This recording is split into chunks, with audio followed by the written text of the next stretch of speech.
सभी व्यूवर्स को राधा जन्माष्टमी की हार्दिक हार्दिक शुभकामनाएं। और जब मेरा ये ब्लॉग आएगा जब आप लोग राधा जन्माष्टमी मना रहे होंगे। और आज थोड़ी गले में खराश है दोस्तों, प्लीज़ एडजस्ट कीजिएगा। और फ्रेंड्स, आप कैसे हैं सब जने? मैं यही उम्मीद करती हूँ कि आप सब लोग बहुत अच्छे होंगे। और मेरे नए ब्लॉग में मेरे पूरी फैमिली का स्वागत है। यूट्यूब चैनल की पूरी फैमिली को बहुत बहुत राधाष्टमी की बधाई हो। और फ्रेंड्स, आज मेरा जो ब्लॉग है वो संतान सतमी की पूजा पे आधारित है। भादव का महीना चल रहा है। भादव का सावन, भादव, कुंवार, कार्तिक 4 मास में तरह तरह के हम त्यौहार मनाते हैं। वो थोड़ी खाएगा, आप खाओ आलू, आप खाओ पहले। टेडी की है ये खाने लगेगा फिर। पहले प्रमोशन का है प्राइड, आगे बढ़ते इंडिया की खुशियाँ। और फ्रेंड्स, अभी मैं तैयार होके थोड़ा सा बाहर जा रही हूँ। बाहर इसलिए जा रही हूँ क्योंकि मैं आज पैर का एक्सरा करवाना चाहती हूँ। एक्सरा करवाना बहुत ज़रूरी है। 3 महीने हो चुके हैं, घर का इलाज किया है, तो थोड़ी सारी मन में उलझन तो रहती है। एक बार समाधान हो जाएगा तो मन बिल्कुल शांत हो जाएगा और बहुत अच्छे से दिमाग का टेंशन ख़त्म हो जाएगा कि पैर में कोई तकलीफ़ तो नहीं बाकी रह गई है।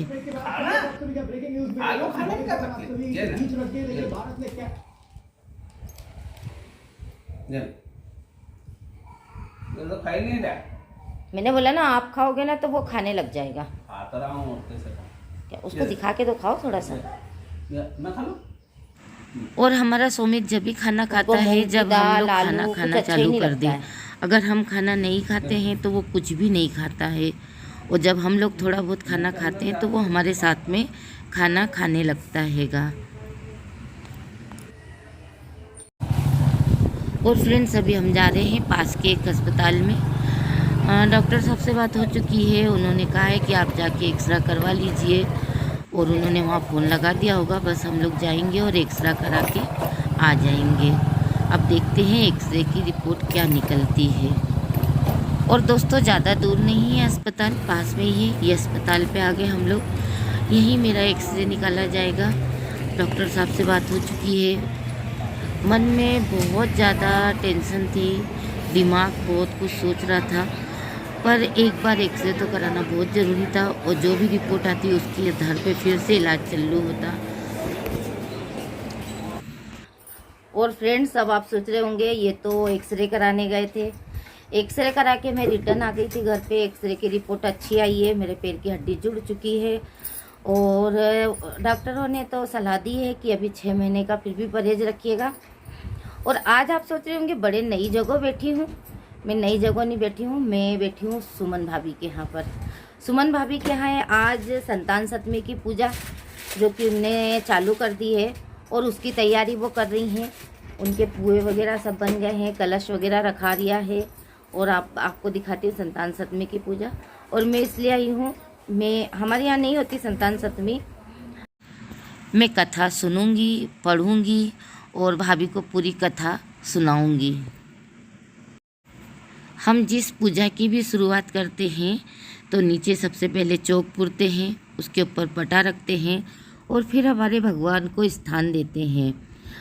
उसी की तैयारी चल रही है। भाभी ने चौक पुर लिया है, पाटा रख दिया है, कलश की तैयारी हो रही है और उनकी पूजा की पूरी थाली सज चुकी है।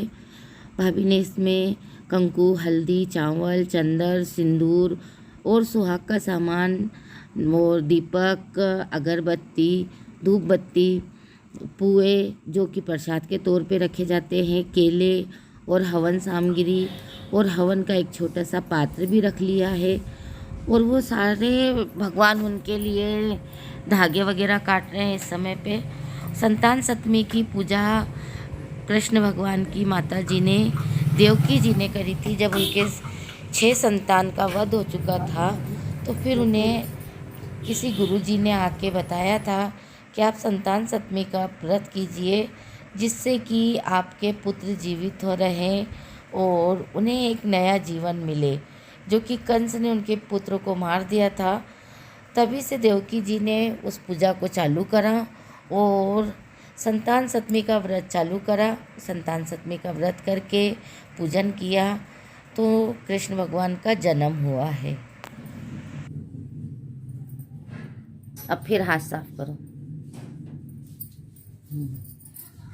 अब भगवान को जल चढ़ाओ। पहले गणेश जी, मतलब अपन ने जो सुपारी रखी ना, ये गणेश जी। और हम कोई भी पूजा करते हैं तो पान सुपारी रखते हैं। पान पे सुपारी रख के उन्हें गणेश जी का स्थान दिया जाता है। सर्वप्रथम उन्हीं की पूजा होती है, फिर कलश की, और फिर जिनकी पूजा हम करना चाहते हैं उन देवी देवताओं की तस्वीर। यहाँ पर भोलेनाथ जी, पार्वती जी का परिवार है जिनकी की पूजा हो रही है। अरे तेले बेटा भरा हुआ है, नहीं तुम पी लोगे जरा सी देर में। ये ले जा, वहाँ पे ले जाके रख दे।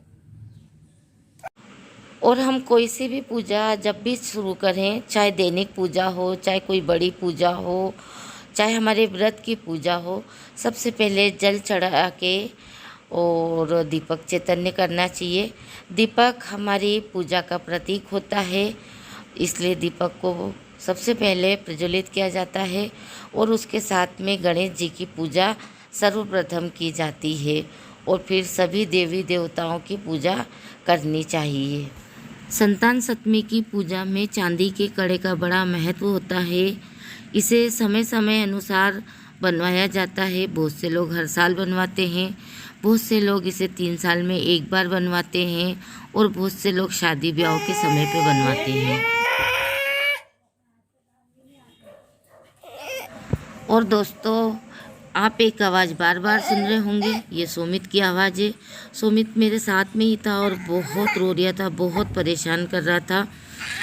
इतना परेशान करा इसने कि मेरा सिर दुखा दिया था। कथा भी ठीक से नहीं बाँचने दी थी। और हम फिर से कथा पर आते हैं। चांदी के कड़े के साथ में इसमें पुए लगते हैं और सुहाग सामग्री लगती है। पार्वती जी की पूजा होगी तो सुहाग सामग्री तो लगेगी। देवियों की पूजा के लिए सुहाग सामग्री जरूरी है और देवताओं की पूजा के लिए चंदन, जनेऊ, फल फूल, दीपक, धूप दीपक, ये चीज़ें लगती हैं। और अपनी सौकासी के हिसाब से हर व्यक्ति अपनी पूजा की थाली सजा लेता है। मैं तो ये जानती हूँ भगवान की पूजा श्रद्धा के साथ में करनी चाहिए। भले आप एक दीपक जला के 2 फूल चढ़ा के नमन कर लीजिए, पर मन से और दिल से। और कोई कहे पूजा का फल बहुत मिलता है। पूजा करने के बाद में एक मन में शांति जैसी आ जाती है, शरीर में एक ठंडक आ जाती है, बड़ा अच्छा लगता है। ये पूजा का अनुभव काफ़ी हद तक सभी महसूस करते हैं। अपनी गली भर में सिर्फ तुम करते हो संतान सप्तमी की पूजा।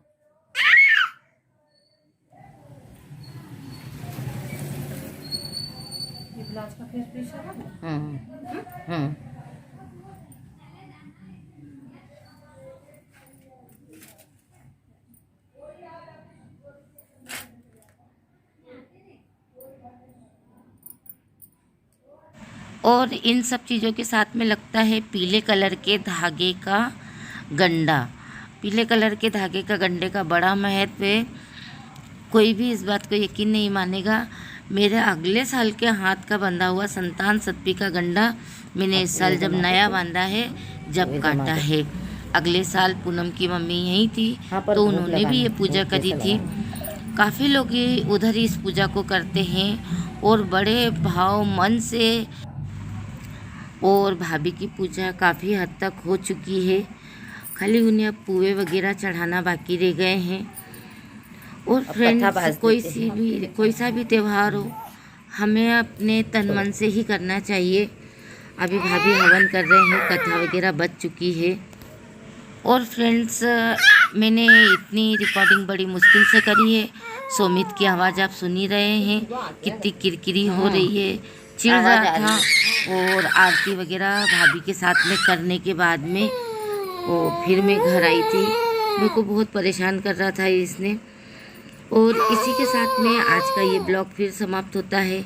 आप लोगों से एक नए ब्लॉग के साथ में ज़रूर मिलेंगे। पकने दो। और दोस्तों आप इस चैनल को लाइक कीजिए, शेयर कीजिए, सब्सक्राइब कीजिए और धन्यवाद।